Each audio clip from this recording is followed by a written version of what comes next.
স্বাগত বিরতিহীন রাত ৯টার বাংলাদেশে। আপনাদের সাথে আছি আমি আতিফ আঞ্জুমা এবং আমি অনিমেষ কর। শুরুতেই জানিয়ে দেব শিরোনাম। বিচ্ছিন্ন কিছু ঘটনার মধ্য দিয়ে শেষ গণটিকা কর্মসূচি। প্রভাবশালীদের কারণে লাইনে দাঁড়িয়েও বঞ্চিত অনেকেই।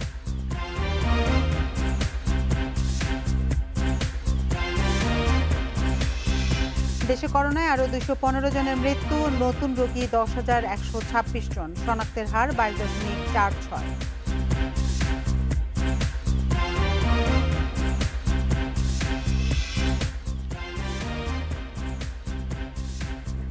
স্বাস্থ্যবিধি মেনে ১৯শে আগস্ট থেকে চলবে সব গণপরিবহন। পর্যটন ও বিনোদন কেন্দ্রে অর্ধেক দর্শনার্থীর অনুমতি।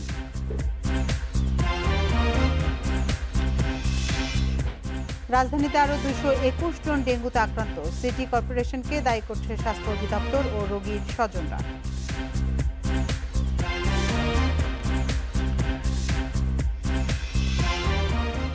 ফেনীতে ব্যবসায়ীর কাছ থেকে পুলিশের স্বর্ণের বার ছিনিয়ে নেওয়ার ঘটনায় উদ্বেগ। ১৫টির সন্ধান মিললেও লাপাত্তা ৫টি।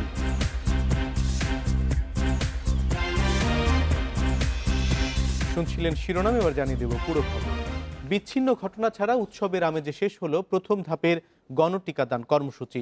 শহর থেকে শুরু করে প্রত্যন্ত গ্রাম পর্যন্ত টিকা পেয়েছে মানুষ। এর পাশাপাশি দীর্ঘ লাইনে দাঁড়িয়েও বঞ্চিত হওয়ার সংখ্যাও কম নয়। জনপ্রতিনিধি ও প্রভাবশালীদের কারণে টিকা না পাওয়ার অভিযোগও কম নয়। টিকা পাওয়া সাপেক্ষে আবারও গণটিকা কার্যক্রম পরিচালনা করা হবে বলে জানিয়েছে স্বাস্থ্য বিভাগ।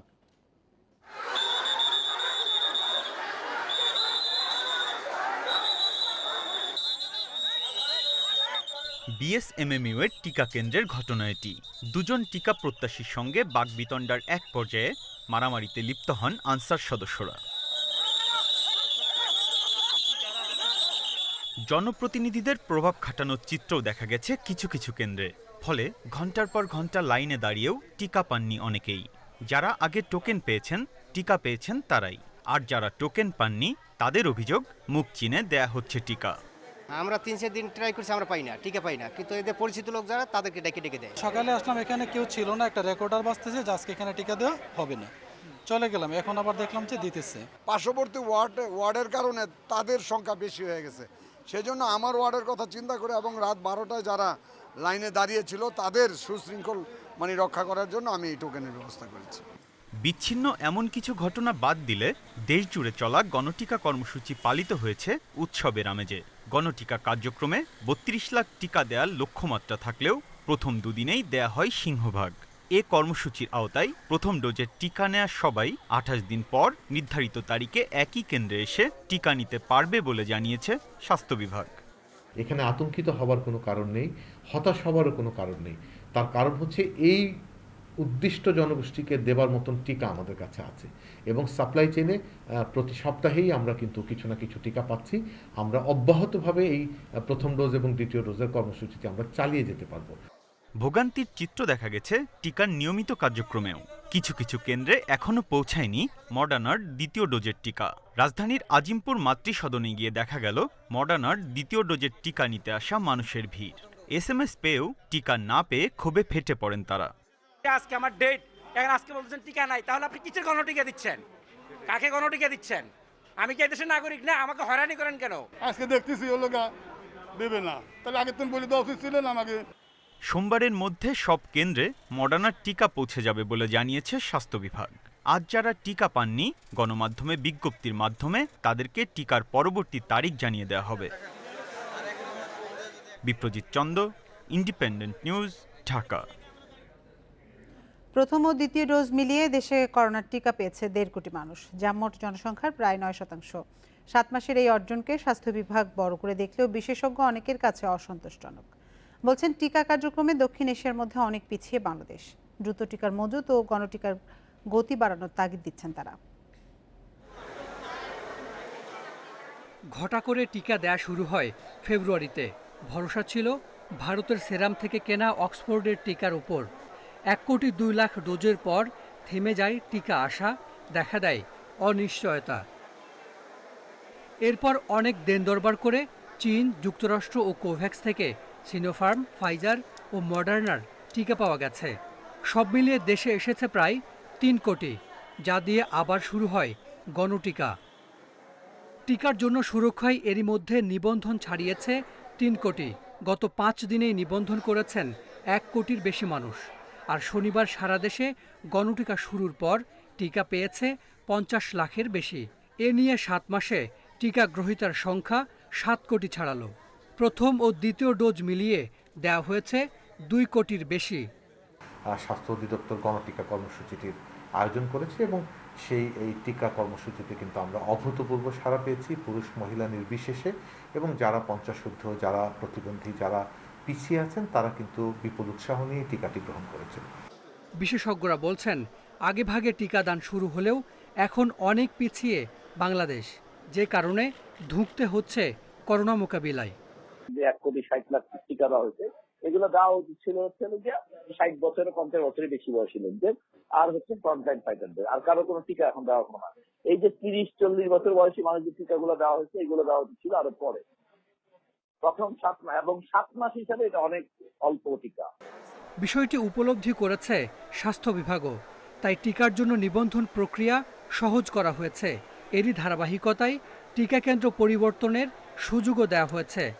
ডিস্ট্রিক্ট থেকে ঢাকাতে এসে কেন্দ্র চেঞ্জ করাটা, এটা এখন পর্যন্ত আমরা নির্দেশনা পাইনি, কিন্তু ঢাকার ভিতরে করার একটা পসিবিলিটি আছে, আমরা নির্দেশনা পেয়েছি যে করা যাবে। আগামী বছরের মধ্যে দেশের 80% মানুষকে টিকার আওতায় আনার লক্ষ্যে কাজ করছে সরকার। Hasan Misbah, Independent news, Dhaka. টিকা ব্যবস্থাপনায় নৈরাজ্য সৃষ্টি হয়েছে দাবি করে এর ফলে জনজীবন বিপন্ন হয়েছে মন্তব্য করেছেন বিএনপি মহাসচিব মির্জা ফখরুল ইসলাম আলমগীর। সরকার করোনা মোকাবিলায় ব্যর্থ বলেও অভিযোগ তার। বিএনপি চেয়ারপারসন বেগম খালেদা জিয়ার ছোট ছেলে প্রয়াত আরাফাত রহমান কোকোর 52তম জন্মবার্ষিকীতে সকালে বনানী কবরস্থানে তার কবর জিয়ারত শেষে এসব কথা বলেন বিএনপি মহাসচিব। মির্জা ফখরুল বলেন, অবিলম্বে টিকা সংগ্রহ করে একটি সুনির্দিষ্ট রোডম্যাপ ঘোষণার মাধ্যমে জনগণের কল্যাণে সরকারকে কাজ করতে হবে।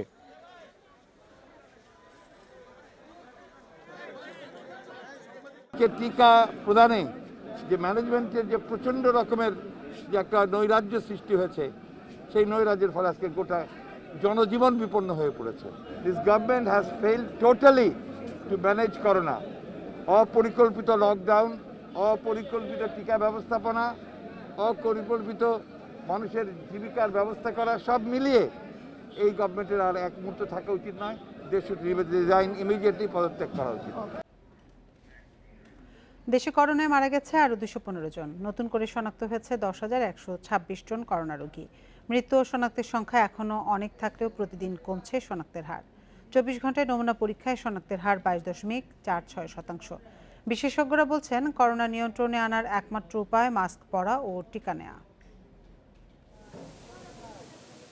বুধবার সকাল 8টা থেকে বৃহস্পতিবার সকাল 8টা পর্যন্ত দেশে করোনায় আরও 215 জনের মৃত্যু হয়েছে। এর মধ্যে পুরুষ 107 এবং নারী 108 জন। এ নিয়ে মোট প্রাণহানি হল 23,613 জনের। 708টি ল্যাবে 24 ঘন্টায় 45,078 নমুনা পরীক্ষায় করোনা শনাক্ত হয়েছে 10,126 জনে। দেশে মোট করোনা আক্রান্তের সংখ্যা দাঁড়ালো 13,96,868 জনে। তবে করোনা শনাক্তের হার 22.46%। প্রতিদিনই কমছে এই হার। 1 আগস্টের আগে যেখানে প্রতিদিন শনাক্তের হার ছিল 30-এর ওপরে, সেখানে শনাক্তের হার নেমে এসেছে 20-এর কাছে। বিশেষজ্ঞরা বলছেন, করোনায় আক্রান্তের হার কমলেও কমছে না মৃত্যুর সংখ্যা।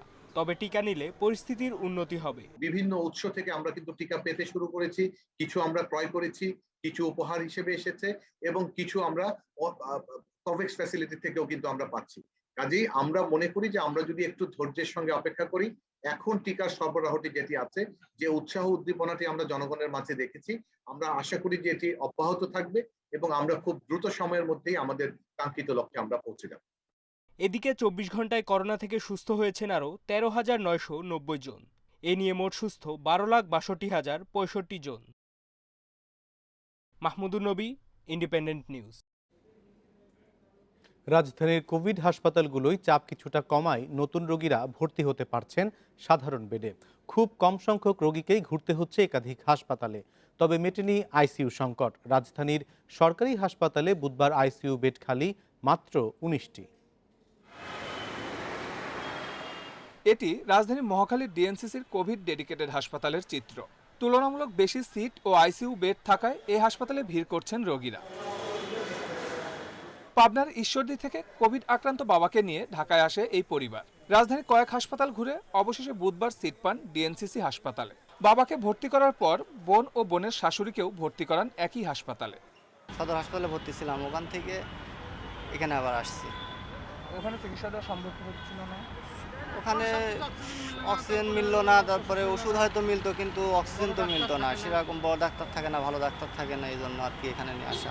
না, আমার কষ্ট হয় না, প্রথম চান্সে সিট দিচ্ছে এবং ভর্তি প্রথম চান্সে হয়ে গেছে। আমরা ভর্তি করলাম এবং ওনাদের ওনাদের নর্মাল বেডে সিট পাইছে। আর বিগত 3-4 দিন হলে যে আপা আসছে বড় আপা হলে আইসিইউতে আজকে গতকালকে দিছে। চিকিৎসকরা বলছেন সাধারণ বেড পাওয়া গেলেও আইসিইউ সংকট কমেনি। এ অবস্থায় অতি প্রয়োজন ছাড়া বিভিন্ন জেলার রোগীদের ঢাকায় না আনার অনুরোধ তাদের। আমি 1 সপ্তাহ আগে প্রতিদিন গড়ে 10-15 জন রোগীকে ফেরত দিতে হয়েছে, যেগুলো অ্যাডমিসেবল, কিন্তু আমি অ্যাডমিশন দিতে পারিনি। এখন আমাকে সেটা দিতে হচ্ছে না। আইসিইউ কাজের জন্য আমি একটা রোগীকে ভর্তি করলাম, মনে করেন যার 10 লিটার অক্সিজেন লাগতেছে প্রতি মিনিটে। এরপরে একদিন পরে দেখা গেল কি তার কন্ডিশন আর একটু খারাপ হয়ে গেছে, তার 15 লিটার লাগতেছে। তারপরে দেখা গেল আর একটু খারাপ হয়ে গেছে, তার আরও বেশি অক্সিজেন লাগতেছে। তখন আমি ওই রুগীটাকে আমার আইসিইউতে নিব, আমি বাইরের থেকে কাউকে নিব না। সরকারি বেসরকারি মিলে রাজধানীর হাসপাতালগুলোয় বুধবার আইসিইউ খালি 137টি। এর মধ্যে সরকারি হাসপাতালে খালি আছে মাত্র 19টি bed. Suman Tanvir, Independent news, Dhaka. স্বাস্থ্যবিধি মেনে আগামী 19 আগস্ট থেকে রেল, সড়ক ও নৌপথে সব গণপরিবহন চলাচল করবে। এছাড়া পর্যটন ও বিনোদন কেন্দ্রে অর্ধেক দর্শনার্থী ঢুকতে পারবে। আজ এ সংক্রান্ত একটি প্রজ্ঞাপন জারি করেছে মন্ত্রিপরিষদ বিভাগ। করোনা সংক্রমণ নিয়ন্ত্রণে 23 জুলাই থেকে 10 অক্টোবর পর্যন্ত টানা 19 দিন লকডাউন চলে দেশ জুড়ে। জীবন ও জীবিকার তাগিদে 11 জুলাই লকডাউন তুলে নেয় সরকার। নতুন প্রজ্ঞাপনে বলা হয়, গণপরিবহন, বিনোদন কেন্দ্র খোলা হলেও সবার মাস্ক পরা নিশ্চিত করতে হবে। সবাইকে স্বাস্থ্য অধিদপ্তরের স্বাস্থ্যবিধি অনুসরণ করতে হবে। এই বিষয়ে এক সংবাদ সম্মেলনে জনপ্রশাসন প্রতিমন্ত্রী বলেন, আগের সিদ্ধান্ত অনুযায়ী দেশের অর্থনৈতিক পরিস্থিতি বিবেচনা করে ধাপে ধাপে সব প্রতিষ্ঠান খোলা হচ্ছে। আমাদের কিন্তু যেহেতু একটানা 19 দিন এবং তার আগে 8 দিনের ব্যবধানে প্রায় 14 দিন আমরা বিধিনিষেধের মধ্য দিয়ে যাচ্ছি, সেক্ষেত্রে বিভিন্ন শ্রেণী পেশার মানুষ বিভিন্নভাবে তাদের অপরিহার্যতা যে এটা খোলা প্রয়োজন, কারণ হচ্ছে ব্যবসা বাণিজ্য এবং সেখানে যারা চাকরি করে, কাজ করে, তাদের দিকে তাকিয়ে কিন্তু এই বিষয়গুলো আমাদের শিথিল করা প্রয়োজন। সংক্রমণ ব্যাধি আইন কেউ না মানলে ব্যবস্থা নেওয়া হবে। এছাড়া পর্যটন কেন্দ্র বা রিসোর্টে অর্ধেক দর্শনার্থীর উপস্থিতি নিশ্চিতে মোবাইল কোর্ট পরিচালনা করা হবে বলেও জানান ফরহাদ হোসেন।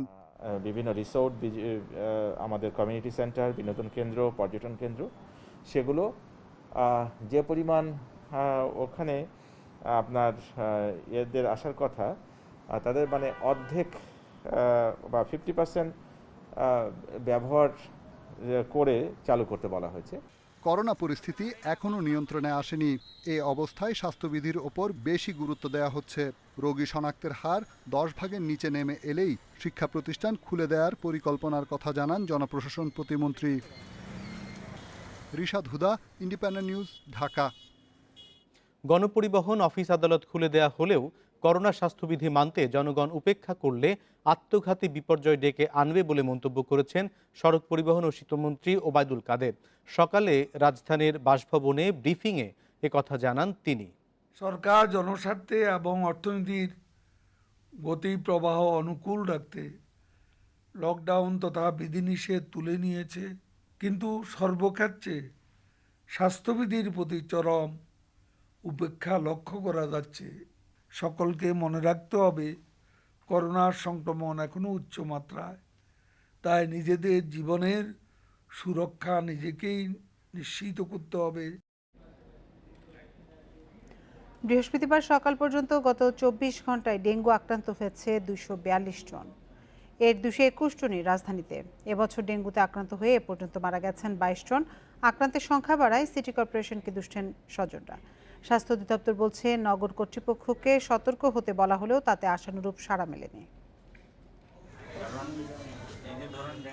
রাজধানীর মিটফোর্ড হাসপাতালে মোট ডেঙ্গু রোগীর সংখ্যা কমলেও 24 ঘন্টায় বেড়েছে নতুন ভর্তির সংখ্যা। ডেডিকেটেড 80টি বেড পূরণের পরও অন্যান্য ইউনিট সহ ডেঙ্গু আক্রান্ত রোগী ভর্তি 119 জন। বৃহস্পতিবার সকাল পর্যন্ত আগের 24 ঘন্টায় ভর্তি হয়েছেন 31 জন। এক সপ্তাহে মিটফোর্ড হাসপাতালে ডেঙ্গুতে মারা গেছে 4 জন। এখন পর্যন্ত আমাদের হাসপাতালে টোটাল 5 জন রোগী মারা গেছে ডেঙ্গুতে। এর মধ্যে গত 3 দিনে মারা গেছে 3 জন এবং এই 3 জনই যাত্রাবাড়ি এলাকার রোগী। এই হাসপাতালে উত্তর ঢাকার রোগী 2-1 জন থাকলেও বাকি সবাই দক্ষিণ ঢাকার বাসিন্দা। যাত্রাবাড়ি, শনিরাকড়া, জুরাইন, কদমতলী থেকে আসা রোগীর সংখ্যা সবচেয়ে বেশি। ডেঙ্গুতে আক্রান্ত হওয়ায় ক্ষুব্ধ স্বজনরা। বলছেন, সিটি কর্পোরেশনের গাফিলতির কারণে বাড়ছে ডেঙ্গু আক্রান্তের সংখ্যা। একটা ছেলে খুব সিরিয়াস, আমার প্রতিবেশী এলাকায় 15 দিন 20 দিনও মশার ওষুধ নিয়ে কেউ ঢুকে না। আগে যেখানে আমাদের দেখা যেত সপ্তাহে 3 দিন 4 দিন ওষুধ দিত, এখন সেখানে 10 দিন হয়ে যাচ্ছে ওষুধ দিচ্ছে না।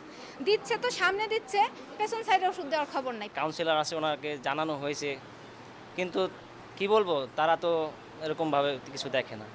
এমন পরিস্থিতি মোকাবেলায় 2 সিটি কর্পোরেশনকে আগে থেকেই পদক্ষেপ নিতে বলেছিল স্বাস্থ্য অধিদপ্তর। তবে কার্যকরী ব্যবস্থা না নেওয়ার কারণে আগস্ট মাসের 12 দিনেই ডেঙ্গু আক্রান্তের সংখ্যা ছাড়িয়েছে 2500।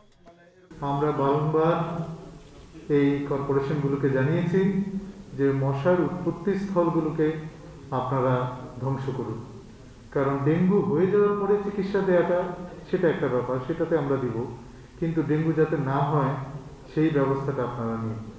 বুধবার সকাল 8টা থেকে বৃহস্পতিবার সকাল 8টা পর্যন্ত রাজধানীর সরকারি 11টি হাসপাতালে ডেঙ্গু রোগী ভর্তি হয়েছেন 52 জন। বেসরকারি 30টি হাসপাতালে ভর্তি হয়েছেন 169 জন।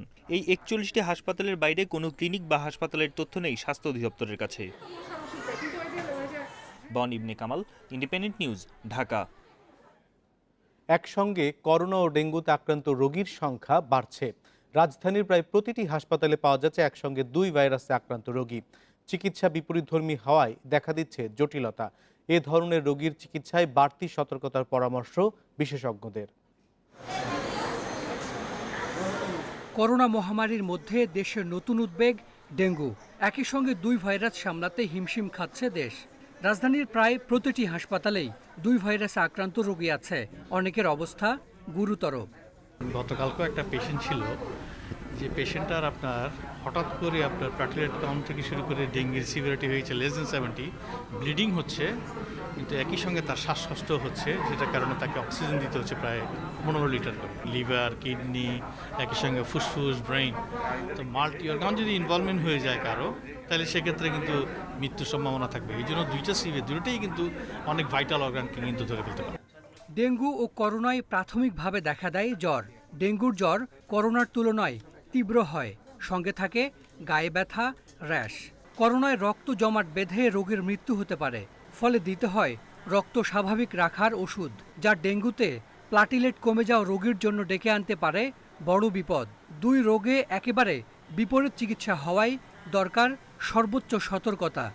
2টা রোগ যদি একসাথেই হয়, আমরা কিছু কিছু রোগী পাচ্ছি, তার করোনাও হচ্ছে আবার ডেঙ্গু হচ্ছে, এটা আসলে একটু সিরিয়াস। আমরা সবাই, বিশেষ করে আমরা ডাক্তাররা যারা চিকিৎসা করি, তাদেরকে খুব সতর্কভাবে সাবধানের সহিত চিকিৎসা করতে হয়। এই অবস্থায় ডেঙ্গু ও করোনা আক্রান্ত হলে তার চিকিৎসা কি হবে তা ঠিক করে দিল সোসাইটি অব মেডিসিন। 2 রোগের সমন্বিত গাইডলাইন প্রকাশ করেছে তারা। কোভিড সিভিয়ার এবং ডেঙ্গু সিভিয়ার হলে চিকিৎসাটা কিন্তু সাংঘর্ষিক, যে কারণে চিকিৎসকরা যাতে কনফিডেন্টলি সিভিয়ার কোভিড এবং সিভিয়ার ডেঙ্গুকে একটা প্রপার ওয়েতে চিকিৎসা করতে পারেন, যে সেই জন্যই কিন্তু আমাদের এই গাইডলাইনটি বা ট্রেনিং মডেলটি প্রণয়ন করা। জটিলতা এড়াতে জ্বর হলে শুধু করোনা পরীক্ষা নয়, পাশাপাশি ডেঙ্গু পরীক্ষারও পরামর্শ দিচ্ছে society of medicine. Hasan Misba, independent news, Dhaka. গত বছরের 21 মার্চ বয়সসীমা পেরিয়ে যাওয়ার কারণে যারা চাকরির আবেদন করতে পারেননি, তারা চলতি বছরের 31 ডিসেম্বর পর্যন্ত আবেদনের সময় পাবেন বলে জানিয়েছেন জনপ্রশাসন প্রতিমন্ত্রী ফরহাদ হোসেন। দুপুরে সচিবালয়ের সংবাদ সম্মেলনে কথা জানান তিনি। পরে বন্ধ থাকা শিক্ষা প্রতিষ্ঠান প্রসঙ্গে জনপ্রশাসন প্রতিমন্ত্রী বলেন, করোনা সংক্রমণ 5% নিচে নেমে এলে খুলে দেওয়া হবে স্কুল কলেজ। করোনার কারণে গত 1.5 বছরে সরকারি চাকরির নিয়োগ পরীক্ষা হয়নি বললেই চলে। এ সময় প্রায় 2.5 লাখ প্রার্থীর চাকরির বয়স শেষ হয়েছে। যাদের বয়স আছে তাদেরও 1.5 বছর সময় নষ্ট হয়েছে।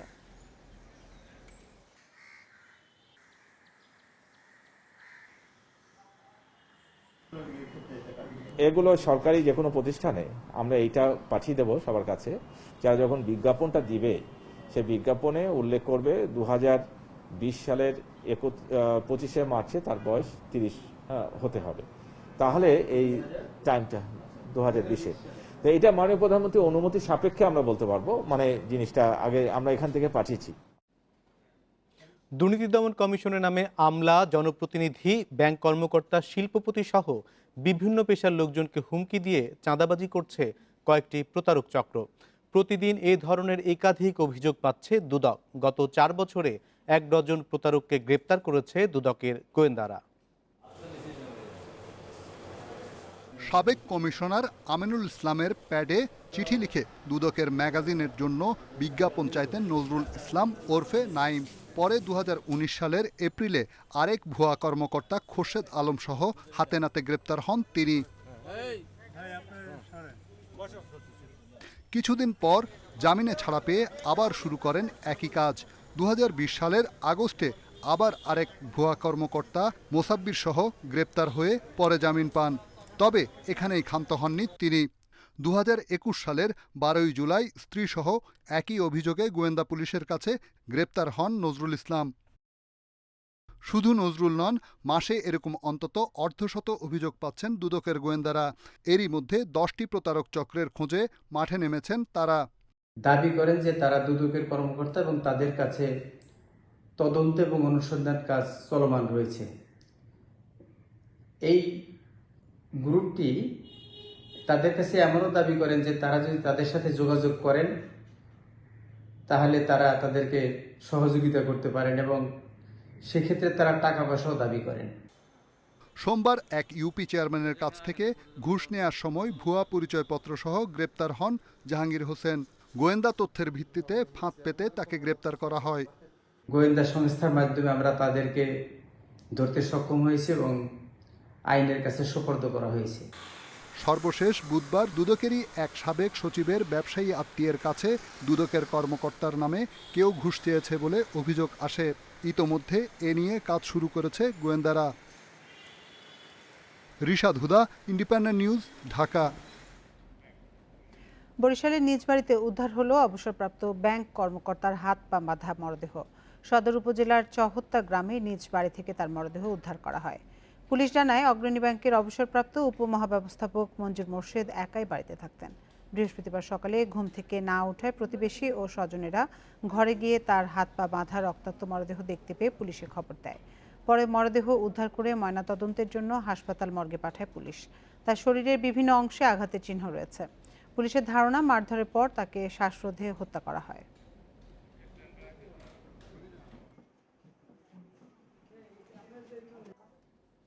পুলিশের এক নারী পরিদর্শককে ধর্ষণের অভিযোগে পুলিশ সুপার মুক্তার হোসেনের বিরুদ্ধে মামলা নিতে উত্তরা পূর্ব থানাকে নির্দেশ দিয়েছে আদালত। ঢাকার নারী ও শিশু নির্যাতন দমন ট্রাইব্যুনাল 7-এর বিচারক মোসাম্মদ কামরুন নাহার বৃহস্পতিবার এই আদেশ দেন। Muktar Hossain police bureau of investigation পিবিআইতে কর্মরত। বিয়ের আশ্বাস দিয়ে ধর্ষণের অভিযোগে এসপি মুক্তার হোসেনের বিরুদ্ধে মামলা নেয়ার আবেদন করেন পুলিশ পরিদর্শক পদমর্যাদার একজন নারী কর্মকর্তা। বাদীর জবানবন্দি ও অন্যান্য তথ্য উপাত্ত পর্যালোচনা করে আদালত অভিযোগ এজাহার হিসেবে নেয়ার নির্দেশ দেন। বাদীর অভিযোগ, 2 বছর আগে সুদানে জাতিসংঘ শান্তিরক্ষী বাহিনীতে কর্মরত অবস্থায় সেখানে তার সহকর্মী মুক্তার হোসেন তাকে ধর্ষণ করেন। পরে বিয়ের আশ্বাস দিয়ে সুদান ও বাংলাদেশে তাকে আরও কয়েকবার ধর্ষণ করেন।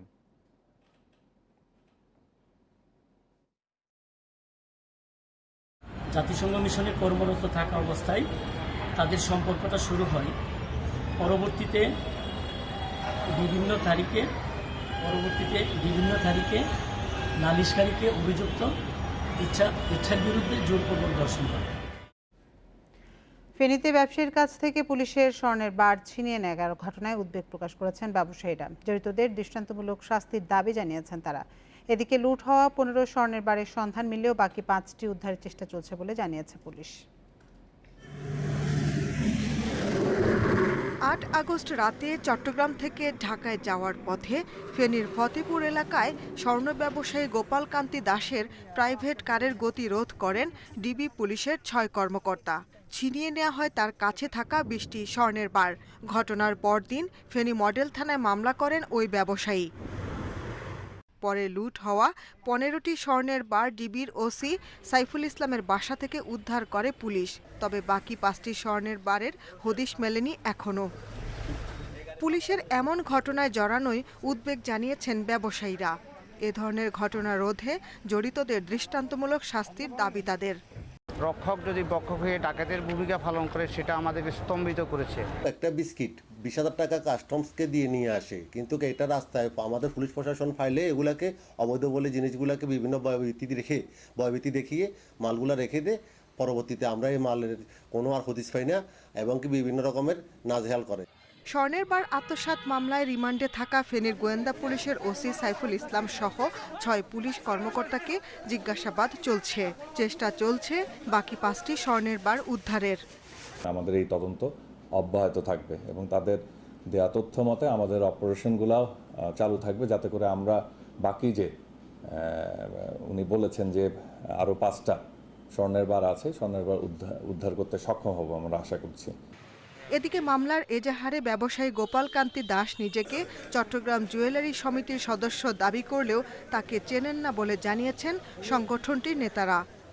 উনি তো জুয়েলারি সমিতির ব্যবসায়ী হিসেবে আছে বলে আমি জানি না, তবে আমি কালকে জিনিসটা শুনছি। আমাদের কাছে কোনো অভিযোগ জানায়, এখন উনি সরাসরি মামলা করছেন নিজে। ব্যবসায়ীর কাছ থেকে লুট হওয়া স্বর্ণের বারগুলো বৈধ না অবৈধ সে বিষয়েও তদন্ত চলছে বলে জানিয়েছে পুলিশ। Independent news desk. সংবাদের পর্যায়ে জানাবো খেলার খবর। খেলার খবর শুরুতেই শিরোনাম। জয়ের অভ্যাস গড়ে তোলায় গুরুত্ব ডমিঙ্গোর, আস্থা রাখছেন সৌম্যে। নিউজিল্যান্ড সিরিজেও সাফল্যের প্রত্যাশা।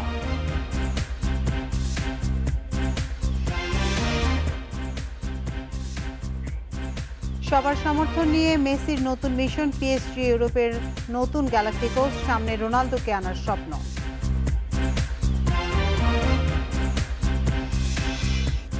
অস্ট্রেলিয়া সিরিজে ব্যর্থতার পরও সৌম্যের উপর আস্থা হারাচ্ছেন না রাসেল ডমিঙ্গো। সাফ জানিয়ে দিলেন ভবিষ্যৎ পরিকল্পনায় আছেন টাইগার ওপেনার। বিশ্বকাপ প্রস্তুতিতে অস্ট্রেলিয়ার পর এবার নিউজিল্যান্ড সিরিজেও সফল হতে চান হেড কোচ। সফল একটা সিরিজের পরও ব্যাটিং নিয়ে দুশ্চিন্তা থেকে যাচ্ছে, বিশেষ করে ওপেনিং জুটি হতাশ করেছে। ব্যর্থতার তীর যাচ্ছে সৌম্যর দিকে, তবে শিষ্যকে আগলে রাখলেন ডমিঙ্গো, সাহস দিলেন ভবিষ্যতের জন্য। এই পিচে ব্যাট করা অনেক কষ্টকর ছিল। আমি জানি না সৌম্যকে নিয়ে মানুষ কেন এত সমালোচনা করে। জিম্বাবুয়ে সিরিজে যে কিনা সিরিজ সেরা হয়েছে, মানুষ অতীত ভুলে যায় দ্রুত। পেছনে সবকিছু ফেলে এবার সামনে এগুতে চান ডমিঙ্গো। অস্ট্রেলিয়া ও নিউজিল্যান্ড সিরিজ দিয়ে সারতে চান বিশ্বকাপের প্রস্তুতি। প্রথম অ্যাসাইনমেন্টে সফলতা এসেছে, তবে শেরে বাংলা স্লো উইকেটে বিশ্বকাপের আদর্শ প্রস্তুতি কি হয়েছে? আমাদের হাতে আরো 5টা ম্যাচ আছে। যে কোনো দলকে হারানোর আত্মবিশ্বাস আমার কাছে অনেক গুরুত্বপূর্ণ। কঠিন কন্ডিশনে শক্ত প্রতিপক্ষের বিপক্ষে জিততে পারলে বোঝা যায় দল কোন অবস্থানে আছে। বাংলাদেশ সফরে দ্বিতীয় সারির দল নিয়ে আসছে নিউজিল্যান্ড। এবারও অতিথিদের বড় ব্যবধানে হারানোর সুযোগ বাড়ছে। সিরিজ শুরুর আগে ফেভারিটের তকমা পেয়ে যাচ্ছে স্বাগতিকেরা, তবে ডমিঙ্গো এসব নিয়ে ভাবছেন না। নিউজিল্যান্ড দলটা নিয়ে আমি অবাক হয়েছি, তবে ওরা আইপিএলকে গুরুত্ব দিয়েছে, কারণ তারা মনে করছে ওই কন্ডিশনে আইপিএলই তাদের আদর্শ প্রস্তুতি হবে। তবে এটা ওদের বিষয়।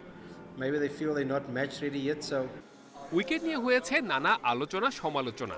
নিউজিল্যান্ডের বিপক্ষ কি স্লো উইকেটে ঝুঁকবে বিসিবি? ডমিঙ্গোর চাওয়া উইকেট থেকে সুবিধা পাবে ব্যাটসম্যান, স্পিনাররা থাকবে না সিমারদের জন্য সুবিধা। Saiful Majumdar, independent news. 2022 টি-20 বিশ্বকাপ পর্যন্ত বাংলাদেশ ক্রিকেটের সঙ্গে থাকছেন অ্যাশওয়েল প্রিন্স। সাউথ আফ্রিকান এই ব্যাটিং কোচের কাজে সন্তুষ্ট বিসিবি। মূলত জিম্বাবুয়ে সফরের পারফরমেন্সেই চাকরি পাকা হয়েছে তার। ওই সফরে অস্থায়ী ভিত্তিতে দায়িত্ব পান প্রিন্স। পরবর্তীতে পূর্ণ মেয়াদে টাইগারদের ব্যাটিং কোচের প্রস্তাব পাওয়ার পর সাউথ আফ্রিকার ওয়েস্টার্ন প্রভিন্সের দায়িত্ব থেকে ইস্তফা দিয়েছেন তিনি। নিউজিল্যান্ড সিরিজ থেকেই প্রিন্সকে পাচ্ছে সাকিব রিয়াদরা। প্রিন্সের অন্তর্ভুক্তিতে সম্পূর্ণ হলো টাইগার কোচিং স্টাফ, যেখানে সাউথ আফ্রিকানদের আধিপত্য। হেড কোচ স্বদেশি রাসেল ডমিঙ্গোর পছন্দের তালিকায় ছিলেন প্রিন্স। সাউথ আফ্রিকার হয়ে 66 টেস্ট, 52 ওডিআই এবং একটি টি-20 ম্যাচ খেলেছেন সাবেক এই বাঁহাতি ব্যাটসম্যান।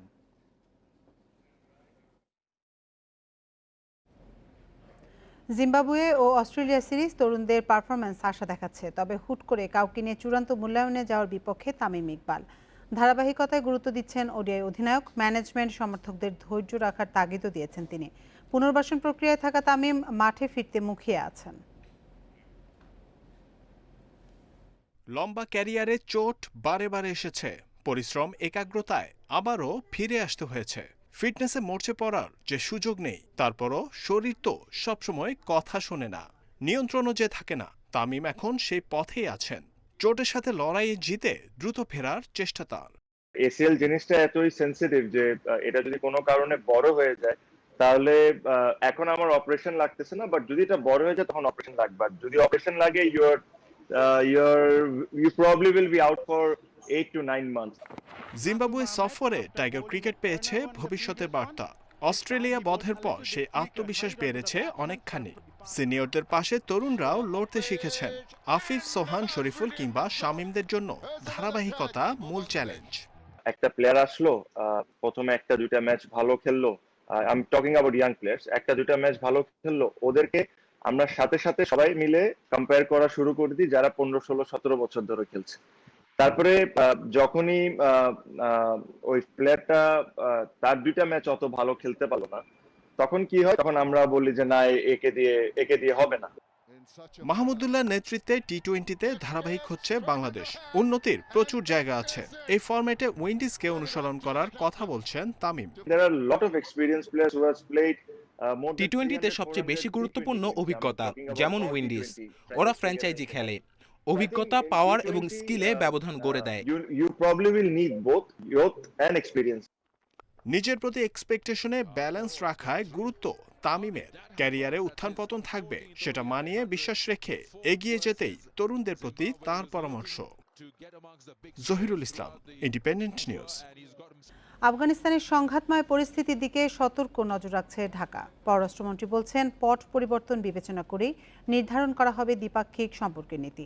আর বিশ্লেষকেরা বলছেন, দেশটির সরকারে যেই থাকুক, উন্নয়ন অংশীদার হয়ে কাবুলের পাশে থাকা উচিত বাংলাদেশের। যুক্তরাষ্ট্রসহ বিদেশি সেনা প্রত্যাহারে আফগানিস্তানে পাল্টে গেছে দৃশ্যপট। দেশটির অর্ধেকেরও বেশি অংশ এখন তালেবানের নিয়ন্ত্রণে। কোণঠাসা গনি সরকার। এ অবস্থায় সেখানে অবস্থানরত বাংলাদেশিদের নিরাপদে থাকার পরামর্শ দিচ্ছেন পররাষ্ট্রমন্ত্রী।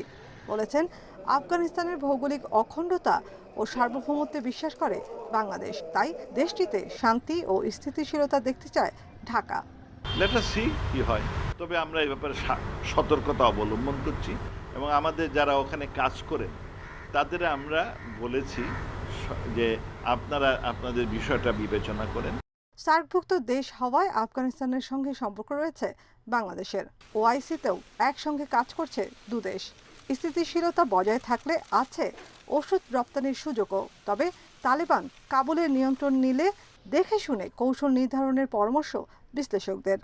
তালেবানরা যদি একটা কম্প্রোমাইজ গভর্নমেন্ট কাবুলে গঠন করে অন্যদের সাথে, তাহলে সেটা একটা লেজিটিমেট গভর্নমেন্ট হবে এবং সেটা যদি আশেপাশের দেশ এবং অন্যরা রেকগনাইজ করে, তাহলে আমি মনে করি যে বাংলাদেশের পক্ষে সুবিধা হবে তাদের সাথে সম্পর্ক তৈরি করার। এছাড়া আফগানিস্তানের গণতান্ত্রিক ব্যবস্থা ধরে রাখা ও শান্তি বজায় রাখতে জাতিসংঘের নিরপেক্ষ ভূমিকাও চাইছেন বিশ্লেষকেরা। নাফিজাতুল্লাহ, ইন্ডিপেন্ডেন্ট নিউজ, ঢাকা। সারা দেশে ব্রডব্যান্ড ইন্টারনেট সেবা পৌঁছে দিতে নতুন ট্যারিফ নির্ধারণ করেছে বাংলাদেশ টেলিযোগাযোগ নিয়ন্ত্রণ কমিশন বিটিআরসি। বৃহস্পতিবার দুপুরে ভিডিও কনফারেন্সে নতুন ট্যারিফের উদ্বোধন করেন ডাক, টেলিযোগাযোগ ও তথ্য প্রযুক্তি মন্ত্রী মোস্তফা জব্বার। আগামী 5 বছর ইউনিয়ন পর্যায়েও একই দামে ইন্টারনেট ব্যবহারের পাশাপাশি প্রান্তিক পর্যায়ে ইন্টারনেট সেবা পৌঁছানো সহজ হবে বলে জানায় বিটিআরসি। ইন্টারনেট ব্যান্ডউইথে ট্রান্সমিশন সেবার মূল্য নির্ধারণ নিয়ে জটিলতা ছিল দীর্ঘদিন ধরে। তাই ট্রান্সমিশন সেবার ট্যারিফ নতুন করে নির্ধারণের উদ্যোগ নেয় বিটিআরসি। এর অংশ হিসেবে এক দেশ এক রেট বাস্তবায়ন শুরু হয়।